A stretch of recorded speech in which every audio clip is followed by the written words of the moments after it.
Hello, hello, gorgeous people. I hope you're all well. Thanks for tuning in. Man, have I got a good one for you today. I've been excited to have this conversation all week.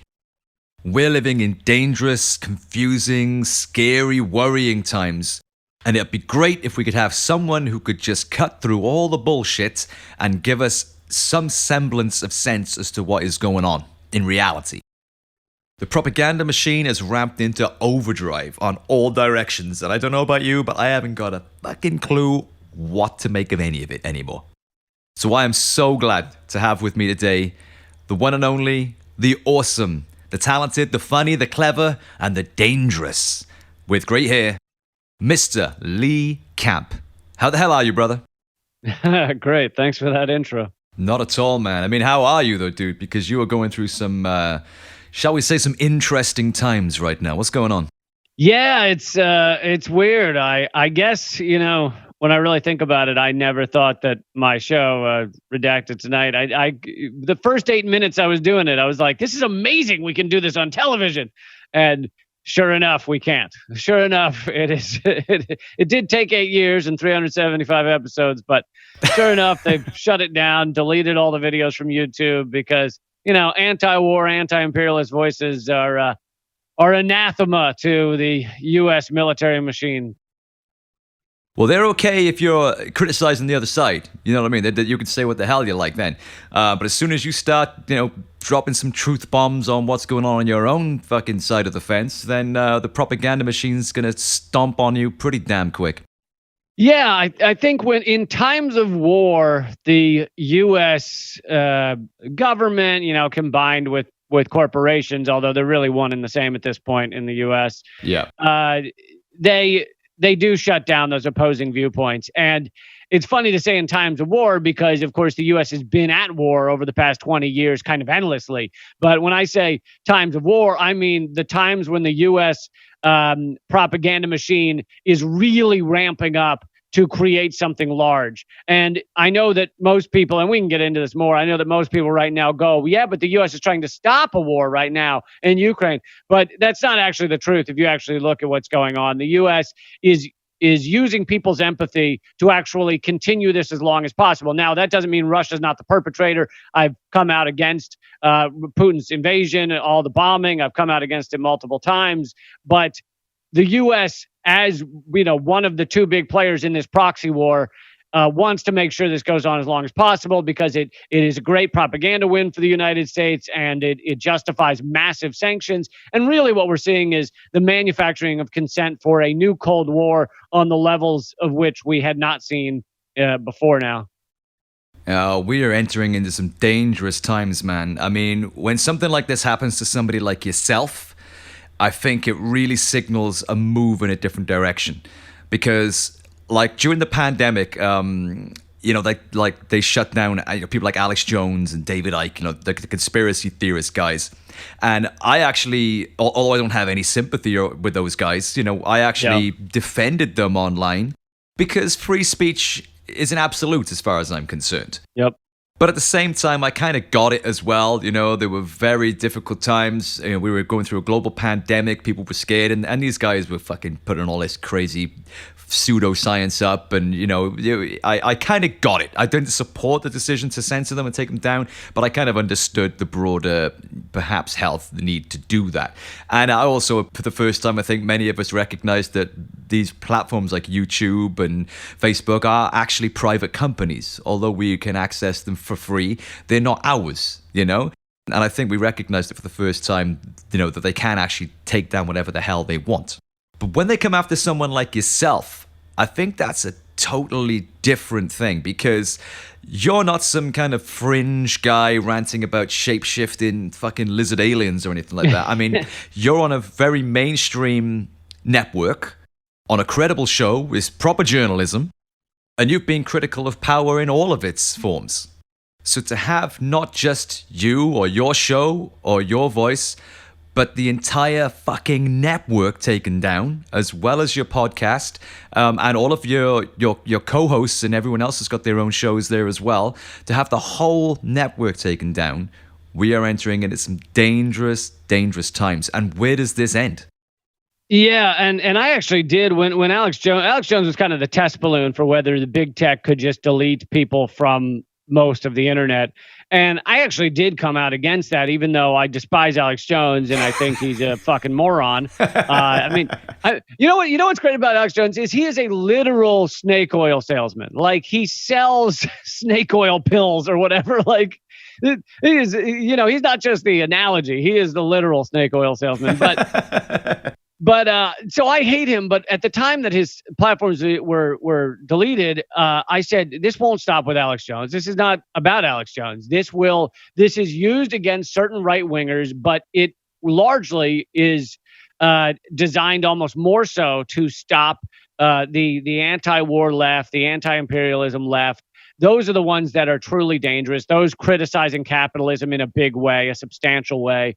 And that isn't what we're seeing now. I mean, and we saw it beginning years ago. There was heavy suppression. My Facebook's been kind of shadow banned for the past 4 or 5 years. Wow. Even though it used to be a very big page, 330,000 subscribers, but starting in 2016, I basically couldn't gain any new subscribers, and my posts were shown to something like 0.1% of my followers. So this has been going on for a while, but the full scale shutting down of RT America, which had other great anti-war voices like Jesse Ventura and Chris Hedges. Yeah. And then the deletion of all of our back catalog of episodes, 8 years, 375 episodes I put out. And then on top of that, one of my podcasts, Moment of Clarity, got deleted from Spotify at the same time. So this is really mass censorship on a incredible level. It's fucking so scary, man. And like I said to you just before we came on, we had a quick chat. My heart breaks for you as a content creator because I know just how much passion and thousands of hours and research and energy went into creating all of that content over the years. I mean, that's your legacy, and there's a lot of fucking truth bombs and information in there. That's a fucking snapshot of time, and to have all of that taken down, it's just, my heart breaks, man. It happened to me on a very small scale. I mean, I'm making no equivalence here at all in our stories. But I released an album during the pandemic called Make Anger Great Again, which is kind of like a hard rock political protest album. At the time, it was all about, Brexit and Trump and Boris Johnson, all that sort of shit. And but it came out about a month before the Trump election. And the first song was called The Power. And we just had, me fucking dancing around or whatever with a bunch of protest footage. And the whole song was just kind of inciting people to take to the streets and rise up and do something about all this shit. And YouTube took it down after one day. They said the content was shocking. And we went through and we were fucking so careful not to put anything that mildly looked like it was inciting violence, because it wasn't. That's not what I'm about. It was just protest footage, most of which came from YouTube. And they took it down. And as you were saying about being shadow banned, I've had the same problem. Every time I hashtagged, Make Anger Great Again, it just wouldn't get seen by anybody. Yeah. Facebook wouldn't let me advertise or boost the album or anything like that. I couldn't do any sponsored posts. And my whole platform just became fucking redundant, really, So, if they can do that to just a guy writing a fucking song, you know what I mean? I mean, somebody like yourself has way more clout and way more reach. I get that you could be seen as more of a threat to them, but when you're deleting fucking songs, come on. Well, yeah, and part of this is just algorithms, which they know are kind of suffocating, but they seem fine with it. So you create an algorithm that gives you a negative strike for, let's say, having the word terrorism in the title, or having the word Nazi in the title or whatever. But what that also does, sure, it might take down the guy who says we need to start doing terrorism all over the world, but it's also going to take down anybody who's criticizing America for funding terrorists, or criticizing Nazis, like literal Nazis for violence or killing or whatever. I have a podcast called Government Secrets where we go through all of America's dirty secrets, and because we were talking about the Nazis in Ukraine, the TikTok stream shut off. Now, I don't think it was, and they forbid us from maybe live streaming ever again, or at least soon or something. And I don't think it's because it was us. I think it's because the auto bot, reads the transcript. We were saying the word Nazi several times, and they deleted the stream. But what that also does, now that's nice that Nazis can't be like, hey, everybody join the Nazis. But what that also does is it means you can't speak about the crimes of Nazis anymore. Yeah. Like, Yeah. how fucked up is that? Yeah. Yeah, that's a fucking... I mean, you would think they'd be advanced beyond that point by now to frame things in a context, you know? Yeah, well, context is dead. I mean, Yeah. part of the reason that my videos in RT America got deleted was just because some of us, I mean, we had very different voices. If anyone ever watched RT America, there were right-wing shows on there that I didn't agree with a goddamn word they said. So people thinking we had one viewpoint or anything are incredibly mistaken. But part of the reason we got shut down is we were just giving context for the war in Ukraine, for Russia's invasion. Now, that doesn't mean that I'm for it. I've already said on this platform and many others that I'm opposed to the invasion. I'm opposed to bombing. I'm opposed to war. I'm opposed to killing of innocent civilians. But that doesn't mean you can't know the context. Like, I'm opposed to how our CIA murdered John F. Kennedy, but that doesn't mean I can't sit down and give you the reasons why they did it. Yeah. John Kennedy was talked about crushing the CIA. He fired the head of the CIA. He was cutting their funding, etc. That doesn't mean I support the murder of JFK. But we live in such a sad, suppressive time that just giving context is more than the American empire, which is a late stage empire with late stage capitalism.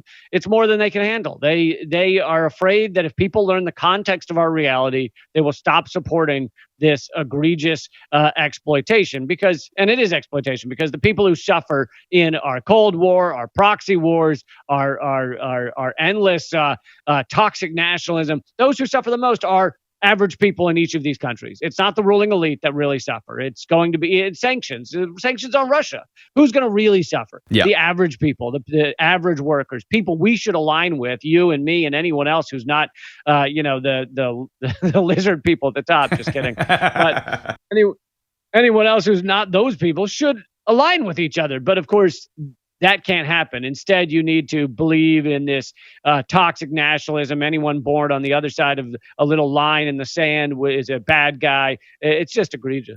And there seems to be this culture which has been creeping for a few years now, where there's goodies and baddies, there's right and wrong, there's us and them, and there's fucking nothing in the middle anymore. As you said, context is dead. There's no room for nuance. There's no gray areas. There's no complexity. It's just like if you give context on what's happening in Ukraine and you're critical of America's involvement in that, suddenly you're pro-Russia or you're pro-Putin.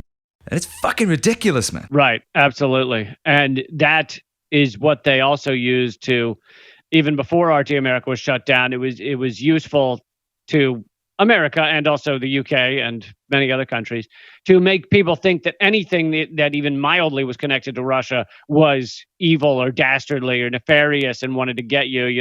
Russian salad dressing was spying on you, and that succeeded in harming our ability to reach audience and everything.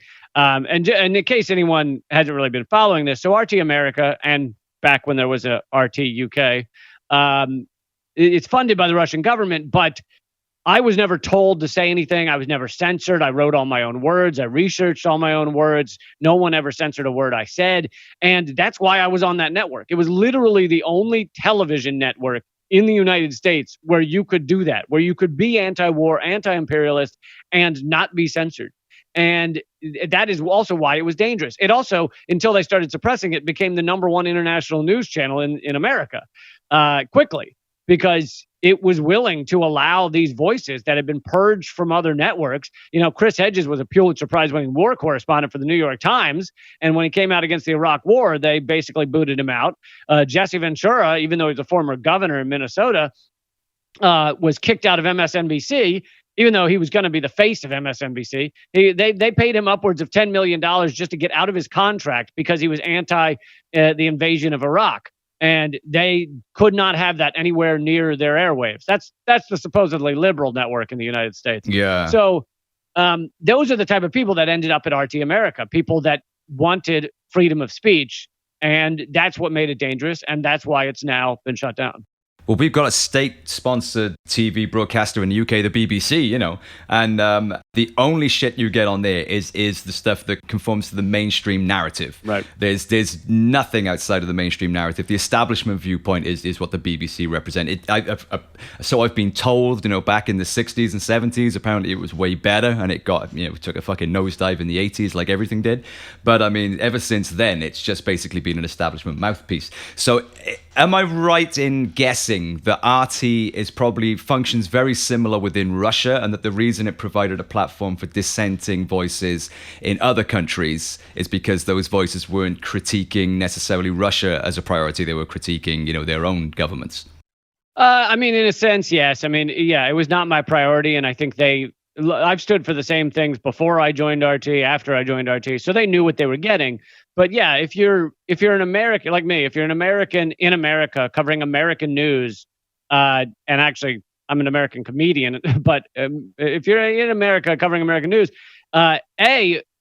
America was what I wanted to focus on because I knew it. It's who I am. It's me, born and bred, and so I understood it. I knew it. It's what I wanted to talk about. But beyond that, America, let's be honest, far more powerful than Russia. America owns the globe in many respects in terms of both wealth, although China is starting to compete, but both wealth and military might. Most powerful military in the world, $1 trillion spent a year, which is an unfathomable amount of money on military and death and destruction. 800 to 900 military bases around the world. You know how many Russia has outside of Russia? Something like 18, and they're almost all in former Soviet bloc countries. And you know how many China has outside of China? 1. Fucking hell. So compare that to 800, 900 around the world. So there's a reason to critique America, because America is the force. America is the imperialist entity. Russia doesn't even light a candle compared to American empire. So yes, I do think that that's why, RT America was willing to pick up certain voices. But, if they're willing to give me a platform where I'm not censored at all, then I'll take it. Fucking right. Yeah, no, hell yeah. And the fact that that's now gone, what's the situation with that then? Is it just in America and Europe? And how did that affect your personal podcast? Because that was separate, wasn't it? That was a decision made by Spotify, or was it because you were connected to RT? I mean, so Spotify gave me no reason. My podcast is called Moment of Clarity, and it's been going for years before I started Redacted Tonight. And I assume they deleted it because I used some of the audio from Redacted Tonight. My own words, basically, I used some of that audio, but it has no connection, no funding, no nothing to RT America other than me using a little of that audio. But so I guess they used some bot that found RT America audio and just deleted it. Right. Anyway, still egregious. And in terms of where RT America stands now, it's as far as I know, it's completely shuttered, completely done. It had been going. I've been there 8 years, but it had been going for something like close to 15, or maybe more. And there was no hint. Some of the mainstream media. So the mainstream media has basically ignored it. There's no defense of journalism. There's no defense of freedom of press at all. But there are a couple of articles about it shutting down, and they seem to just say, "Oh, it lost some of its platforms and it shut down." But to me, that's a load of shit. Because America doesn't want to admit that they just shut down a foreign press outlet. But they didn't tell us anything. However, how quickly it happened and how fully it happened leads me to believe it was absolutely U.S. sanctions in one degree or another.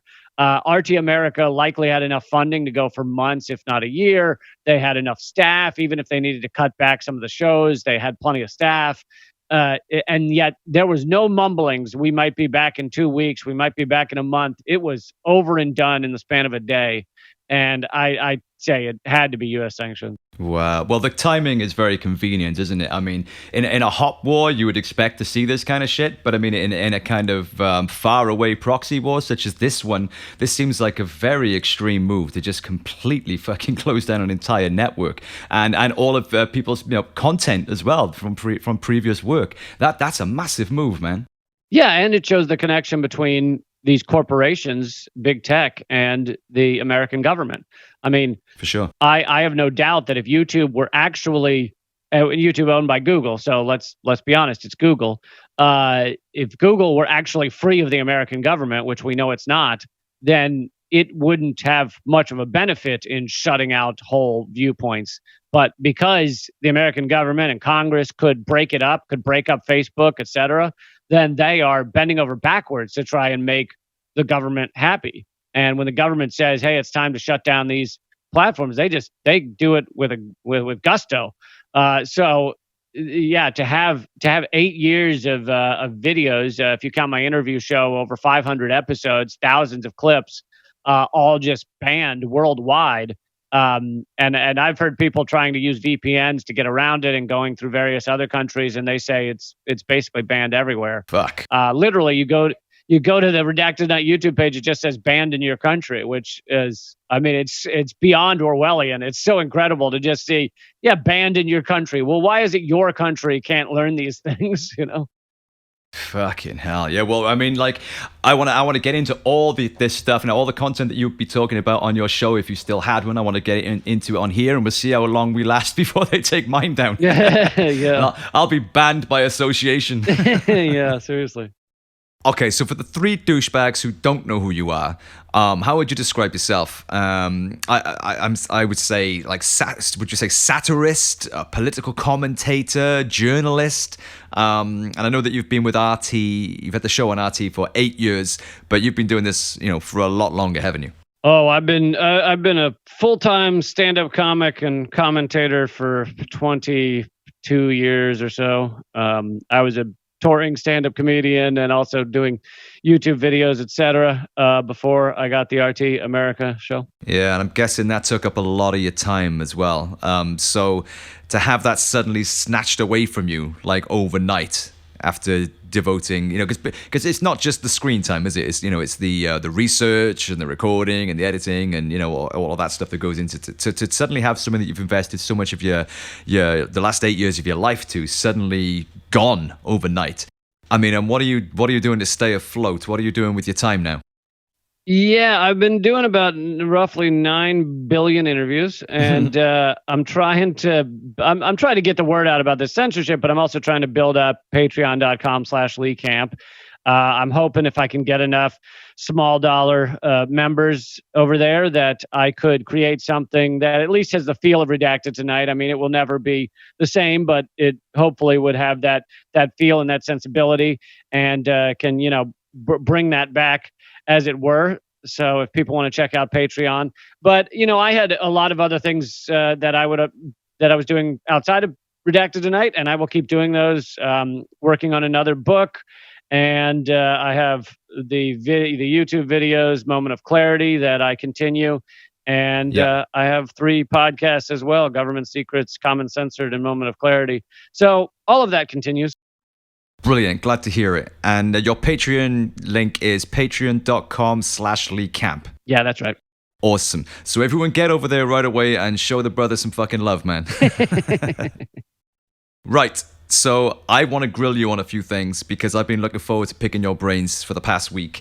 And I know you've got a gazillion of these lined up and you're probably sick and tired of answering the same fucking questions because I know what it's like. But I want to jump straight in at the deep end and I want to get your take on what is happening in Ukraine right now. So, yeah, I think people have to understand that in most conflicts, especially geopolitical conflicts, there's kind of multiple levels of reality, and it doesn't make any level false. It just means that you should also look at what's going on deeper. So the surface level is Putin invaded Ukraine. Russia is bombing. The propaganda would have you believe they're just indiscriminately bombing hospitals. The reality is probably far less of that. It's probably actually that Russia is going after the Ukrainian troops, Ukrainian military. But either way, the surface level is Russia's bombing Ukraine. What is it Russia wants? Well, they want Ukraine to say they're neutral on NATO. They want the Donbass region to be independent, which many people in the Donbass region are consider themselves Russian, not Ukrainian. And there's been an ongoing war for 8 years in that region of neo-Nazi troops, some of them with swastikas on their helmets, um, killing, murdering, maiming many people who are native Russian or consider themselves culturally Russian. 15,000 have died over that 8 years. The U.S. and CIA, and you can read some of this at Yahoo News. This is not hidden truth. Has been funding and arming some of these Nazi battalions, like the Azov Battalion. And PBS the other day, the U.S. Government, partially government-funded outlet here in the U.S., did a fawning interview with a mayor in a city in Ukraine about how tough things are right now, and they blurred out the framed painting behind him of a famed Nazi collaborator. Wow. So that shows you how bad this is. But anyway, that's kind of the surface level. Russia does not want NATO expansion, and they want that region independent, and they want their ownership of Crimea acknowledged. That's what they're putting forward as their demands. So that's kind of the surface level. Now you get to a deeper level, and you look at the reality of the situation even deeper. And Russia has been surrounded by NATO, a military alliance. And NATO sounds kind of nice and fluffy to a lot of people that only watch, BBC and CNN. But NATO is a military alliance. They have been behind gut-wrenching wars and bombings like Libya, destroying all of Libya, turning it into warring warlords and open slave markets. That's the type of thing NATO does. So don't kid yourself that NATO is friendly and happy and unicorns. NATO is brutal, war mongering, and a military alliance. So NATO has expanded over the years, closer and closer to Russia. It now involves 30 nations. 17 of them, I believe, encircle Russia, basically. And there are discussions of bringing Ukraine into NATO, or at the very least, having them have some kind of agreement with NATO. To Russia, that is a national security red line. They say they can. I'm just giving their opinion, even though I'm opposed to Putin's invasion. They say they cannot have NATO on their border. Their national security will be shot. They will have NATO missiles pointed at them from miles outside their border. And if you imagine the United States, well, hold on, I'll get to that in a second. I'll get to the analogy in a second. But one more note is the U.S. has helped fund this neo-Nazi coup that basically neo-Nazi empowered. So it doesn't mean that the entire Ukrainian government's neo-Nazis. The president is in fact Jewish, but the neo-Nazis are basically the powerhouse of the Ukrainian government and their military right now, in that they're just so violent and they're so willing to kill that many of the politicians have to answer to them. Many of the people have to answer to them because they're willing to kill people. And so they have an immense amount of power, even if they don't have the presidency, et cetera. So in 2014, the U.S. helps create a coup in Ukraine. That doesn't mean that there wasn't popular discontent. There was a corrupt president in power in Ukraine, but the U.S. helps do it. They put in place kind of a U.S. Favorable government. And in order to create that coup, the Maidan coup, they empower Nazis. They give them money, training, arms, and that government continues to this day, largely. And during this time, in the Donbass region, there is an ongoing war that's killed 15,000 people. And these Nazis will grab Russian speakers and sometimes murder them, sometimes just beat them severely. That type of stuff has been going on. If you talk to refugees in the Donbass region, they say we've been at war for 8 years. Russia has viewed this as completely unacceptable. And something else, I mean, not that you need to explain to people why they should dislike Nazis, but Russia lost 27 million people in World War II to Nazis invading their country. 27 million. The U.S. lost 500,000. So let's just say that Russia is not very favorable to Nazis on their border. So the analogy, just kind of the concluding point, the analogy that works mostly for right now would be if the U.S. were surrounded by a Russian military alliance, similar to NATO, 30 countries, 17 of them around the United States, encircling the United States. And then Russia created a coup in Mexico, put in a Nazi backed Russian favorable government. And on the border of Mexico and Texas, these Nazis were running around killing anyone who spoke English and was American. And how would and there were missiles. Russia was sending missiles, et cetera, to Mexico to point in the direction of the United States. How would the U.S. respond? Do you think we'd respond favorably? I think the world would be on fire if that was the case right now. Yeah. So again, it is not that I endorse Russia's invasion, which is seeming increasingly brutal, even though a lot of what we're hearing is propaganda and bullshit. It still doesn't, war is never nice or polite. There are never wars, there are never bombings that just go perfectly and no one that's innocent dies. So that's why I'm opposed to it, because I'm anti-war. But you can also be anti-war and understand why Russia is behaving this way, and not just be kind of a child and go, oh, it's because Putin's a maniac and he's Hitler.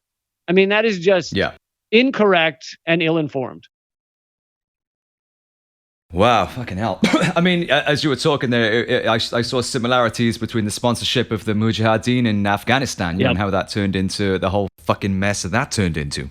But am I right in thinking that America's interest in this is to have Ukraine as basically a NATO satellite right on the border of Russia, controlling the resources and the infrastructure that happens there in America's interest and in the interest of the empire, of course, not the interest of the Ukrainians. But is that the extent of their interest here, or is there more? Am I right in thinking that this is just a standard imperialist move where they want to have as much land mass under their control as possible? Yeah, you're right in that, but it is larger in that the U.S. is like I said earlier, we're a waning empire. We're waning economically. China's on the rise. China has far more people and far more industrial base. The U.S. is also a late stage capitalist society in that we've exploited, the vast majority of our resources. And in order to keep our dominance over the world, it's almost purely military based. So we have to use or fund others to kind of use militaries to try to undermine the Russia-China alliance. And this proxy war right now, and keeping it running, making sure it doesn't stop with some nice peace agreement that says Ukraine is neutral. It also serves the purpose that the U.S. can put gut-wrenching sanctions on Russia. I covered this on one of my videos on Patreon. Former UN weapons inspector Scott Ritter said that the U.S. has not really gamed this out far enough, and that these sanctions on Russia, yes, they will hurt the Russian people, but they will have crazy ripple effects that will hurt all of Europe immensely. And, the gas prices in the U.S. are already going up a great deal. And, I'm opposed to fossil fuels, but that doesn't mean I like to see your average worker who's scraping by not be able to feed his kids, because we need to have a proxy war in Ukraine.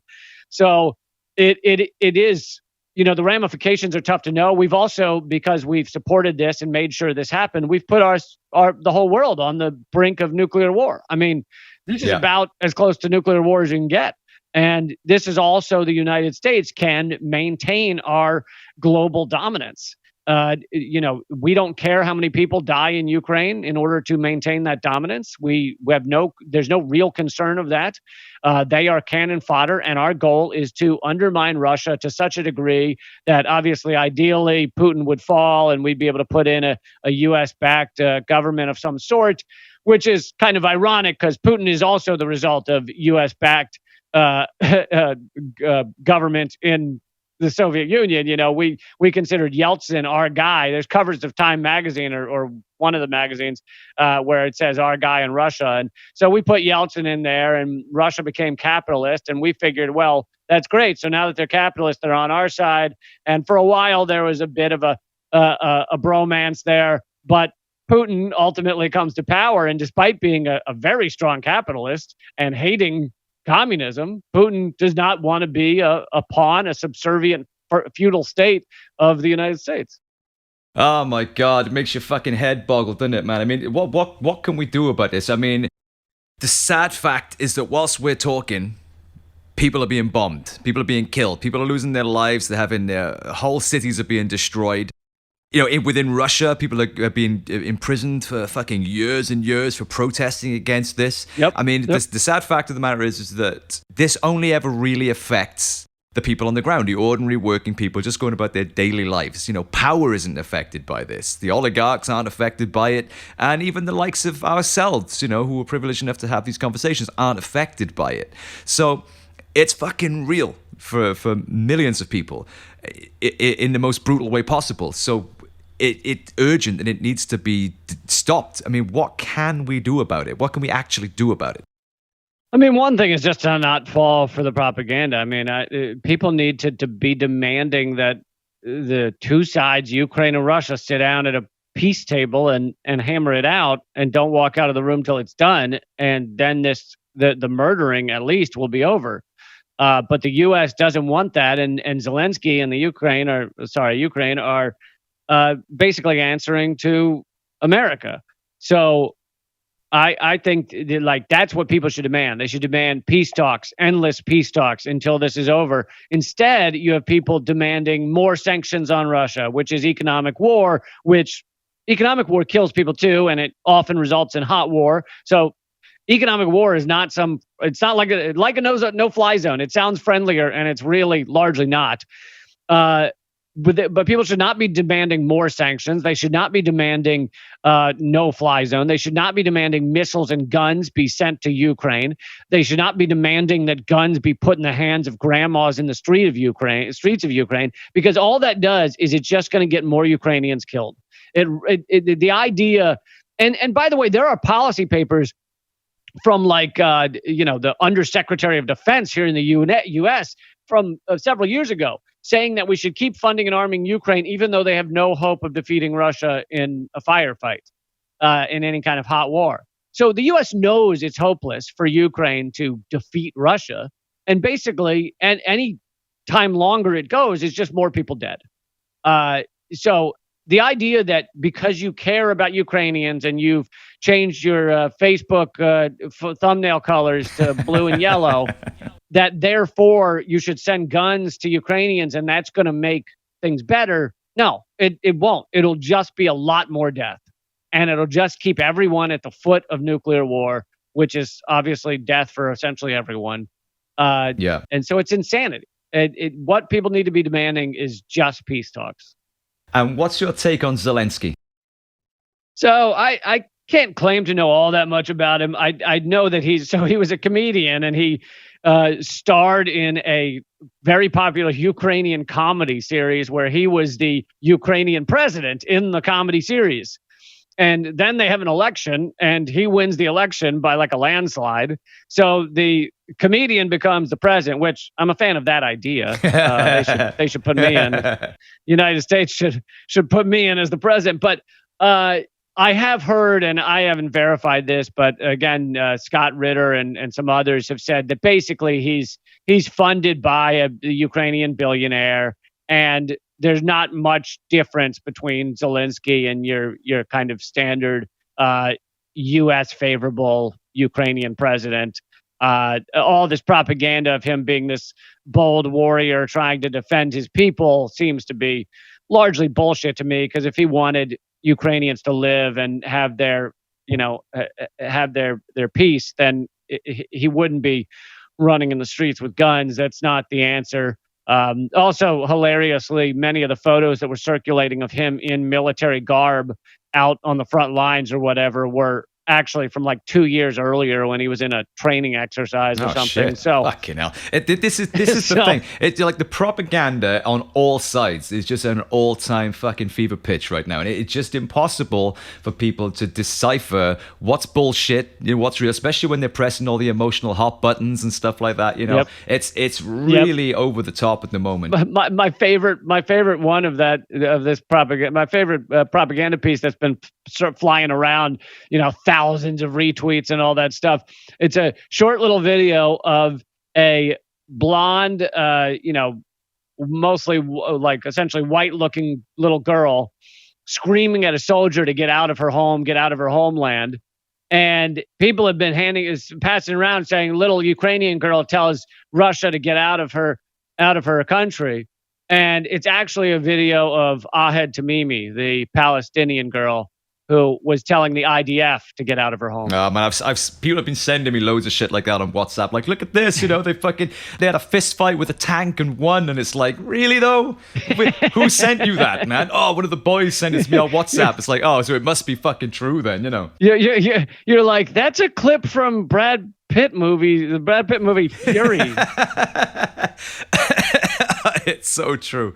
So where can people go, man, to get some clarity and some sense in these mad times that we're living in? I mean, even the left-leaning, usually critical of the government type of papers have just gone straight into war propaganda mode. Yeah. Where can we get, what sources, can you recommend anything? Where do you go? Well, I could give a long list of great outlets that I love, but I actually did create a website along with Eleanor Goldfield, intended to be kind of the accurate, independent journalists on the web, kind of all in one place. It's called radindiemedia.com, like rad, like radical. Radindiemedia.com, and it's just a small site. It's not anything grand. It's also not a moneymaker. There's no ads, there's no sponsors or anything, and it just links you directly through to a lot of great outlets that are out there that are struggling because they're suppressed as well. But the idea of it was kind of twofold. One was to create a great left-wing digital independent media newspaper that people could check every morning. This is your morning news that's not corporate garbage. And the second reason was, if any of these journalists or outlets get deleted from their platforms, if one outlet gets their Facebook page deleted, that if people are headed there, you'll still have a place where you can go and get all of their content and know where it is, and not have to run around trying to find them. Of course, when we created it, I wasn't thinking it would be me that had been deleted, but here we are. Literally redacted. Yeah, it is an appropriate end for Redacted Tonight to be redacted. I know the irony of that, and when you said about it would be maybe you should be the next president of America, but I thought we have actually got a comedian in power in our country at the moment. I don't know if you've seen him, a guy called Boris Johnson. He's fucking hilarious. He's like a kind of clown type of character. Oh, he's brilliant. I was living over there in England when he had kind of just become mayor of London. And I think he'd just become, or maybe he'd been for a few years, but and everyone was like, "Oh my God, this is atrocious! Can you believe this idiot is the mayor of London?" And here we are. These are the times we're living in, man. For a while we had the comedy duo. You had Trump over on your side. We have Boris over here. You know what I mean? It was like, fuck me. If like that just sums up the times we're living in. And if you thought it couldn't get any worse, here we are. Yeah, it's the best comedy duo since I'd say Thatcher and Reagan. Yeah.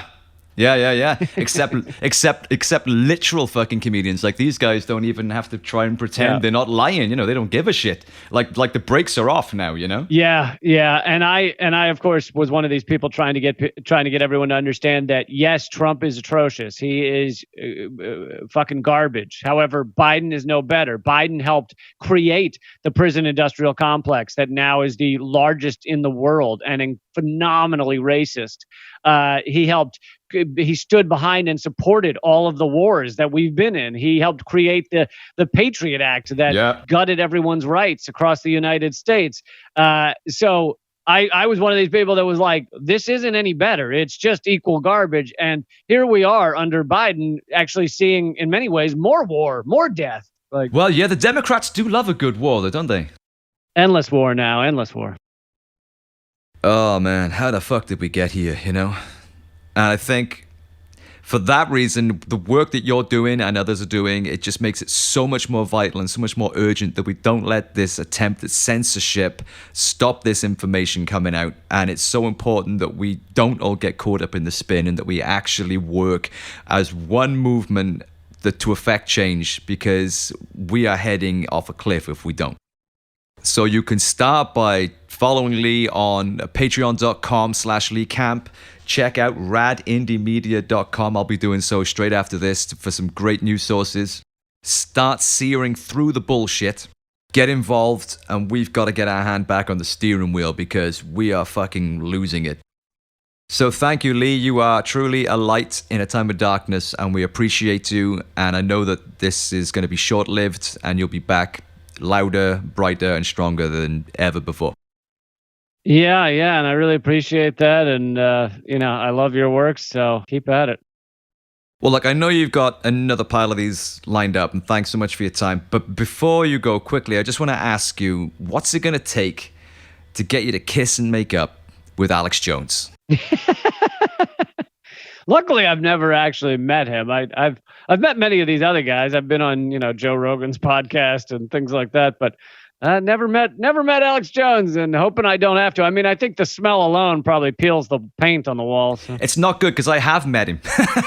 Oh, have you? I can concur that you're right about the smell. I mean, apart from a quick "Hey, how you doing?" He basically spent the rest of the conversation barking up at his selfie stick. So, and continued to do that for the entire weekend, from what I could gather. I met him. Oh my God. I was a full-on conspiracy theorist for about 8 years. I basically lost a decade of my life with this shit. Really? Luckily, I came out the other side, but I got quite deep into it. I was supposed to be performing at a Bilderberg meeting protest in London. And David Icke was there giving a speech, and Alex Jones was going to be talking. And they actually decided the music wasn't going to be allowed on the day because of the volume and stuff like that, which I just took as confirmation that they're trying to shut us down, man. You know what I mean? And so because I was performing, I was in the press area, so I got to meet all these guys and everything like that. And that whole world is as fucking mental as you think it is. Yeah, no, it sounds as mental as I think it. But my favorite David Icke moment was, so Jesse Ventura, before he had an RT show, he had another show. I can't remember the name, but he had another show where he would go and interview people. So he sits down with David Icke, and he goes, Jesse Ventura basically just goes, "Look, man, I'm willing to suspend disbelief. I want to believe you. I really do. I'm down to believe this, but just show me the proof of the lizard people. Just show me the photo. I want to see the photos, the video, or whatever." And he just kept asking until David Icke took off the mic and walked out. Really? Oh God, it's fucking mad. I was big into David Icke for a long time. I never really, even when I was full conspiracy theorist, I never really resonated with Alex Jones. I think it was just because he was a kind of shouting at the screen kind of sensationalist, whereas Icke was always a bit more like that friendly uncle. You know what I mean? He was a lot more calm, articulate, and I became good friends with his son actually, Gareth, because he's a musician as well. Oh yeah, well it's interesting because those type of movements, they do a good job of taking people who naturally question what they're being told and then taking them too far to a place where it's like, well, now you just don't believe anything that is reality. Yeah. So, you start off going, oh, we were lied into the Iraq war. There were no WMD. They knew there was no WMD, and they just used that.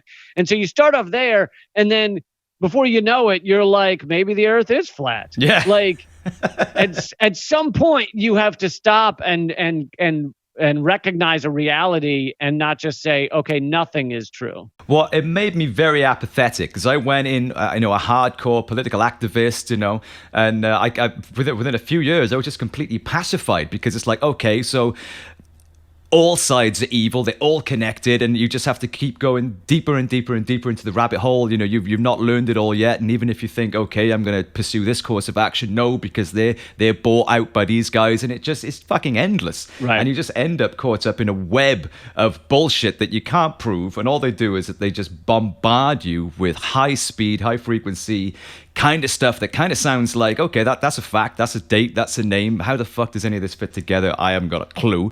And I feel like that's where we're at now, just to sort of loop it back around. I feel like that's where we're at now with what's happening in the mainstream media, is we're just getting bombarded with actual conspiracy theory type stuff, with what you're describing with the fake footage of Zelensky and stuff like that.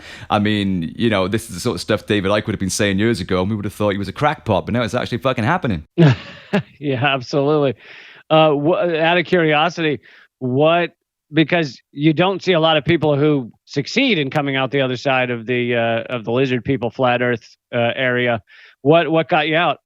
I think it was just, I think 'cause I got so immersed in it, I got to see how it was just built up. Basically, you have to buy the whole thing. If you slow it down and you're like, okay, let's just look at this one element that they're talking about a second and try and analyze that. None of it stacks up unless you buy the whole package. And I wasn't prepared to go as far as the lizard people and stuff like that. Yeah. I mean, conspiracies do exist. Yeah. The governments lie. There are covert operations. And I think that I kind of got in that way. That's the door that I went in through.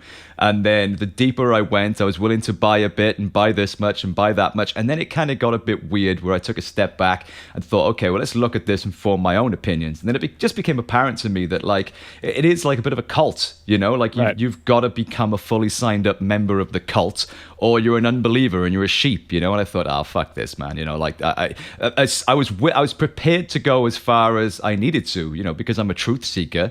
And then once I realized that I was being led down a fucking endless tunnel of pointlessness, I just thought, nah, I've got to really back out of this fast and regain my own grasp on reality. You know what I mean? But I could see how tempting it is, and I can see how some people never get out again, Well, and just to pick one area, Alex Jones, for years, one of his big focuses has been climate change isn't real, and that it almost seems comfortable to believe that. It seems nice. It's like, oh, thank goodness, this thing that is like an existential threat to the entire globe is not real. They're just telling us that. So at least I don't have to worry about that, Well, there's a lot of comfort to be gained from thinking that they're all cunts as well. It's pointless because they're all bad guys. It's all fucked. So what's the point? So it's nice to have an answer. It's nice to know who the bad guy is, put a face to it, and there we go. That's that figured out. There's a kind of comfort in that, in a strange way. Right. To accept that the world is actually messy and complicated, and there aren't clear divisions between right and wrong and goodies and baddies. That's a lot more work, and some people aren't very comfortable with uncertainty. They much prefer the certainty of it's all shit and they're all bad guys, so there's pointless doing anything about it, I think, than the true reality of the world is, unfair and difficult and complicated. Yeah. And I think rather than it's just like, oh, this group owns everything, and so, there's no chance outside of that. I think we've created, and I'll just speak for the United States because I know that better, but we've created a system that largely makes it just incredibly difficult for kind of non-sociopaths to get any level of power in our government. It's unless you're willing to kind of step on throats and collect all the money that you need in order to run, etc., then you're not going to get there. And so it's not that the Rothschilds just own everything and there's never been anything outside of that. It's that you have a system that makes it just incredibly difficult to achieve almost anything unless you're a sociopath. Yeah, I think of it like the propaganda model that Noam Chomsky talked about in Manufacturing Consent, where it doesn't really matter what goes into the system because the system is set up in such a way that you're always going to get the same thing out of it. And I totally agree with you that what's coming out of our system is sociopathic. But I know you've got to go, and I've managed to keep you for a whole hour, and I'm so thankful for you staying this long. Everybody, please do continue to check out Lee's ongoing work at patreon.com/LeeCamp. You can also follow him on Twitter at LeeCamp, and his website is leecamp.com. That's C-A-M for mother, P for piss off. Lee, it's been an absolute pleasure and an honor to speak to you today and get your insight and your wisdom. I'm a big fan of what you do, and I wish you the best of luck, my friend, with everything moving forward. Thanks so much, James. Keep fighting. There it is, man. Lee Camp. Let's hear it for him. Man, how awesome is that dude? You know what I mean? Just fucking laying it down with no prep. He didn't have a clue what I was going to ask him. And it's such a shame that all of his content's been taken down from YouTube and Spotify because, man, those shows were a fucking goldmine of info. And he's fucking hilarious as well, so if he's doing some stand-up shows near your hometown, go and check him out and buy the guy a drink. I really hope you enjoyed listening to that, guys, and I'm sure you found it way more entertaining than the last episode, which was just me rambling for about an hour about myself. I've got tons of awesome guests already lined up to come on the podcast, so please do subscribe, click follow or whatever it is on Spotify, and leave some comments. If there's somebody you'd like me to speak to, put them in the comments or tag us in on Twitter and we'll see if we can make it happen. Until next time, behave yourselves.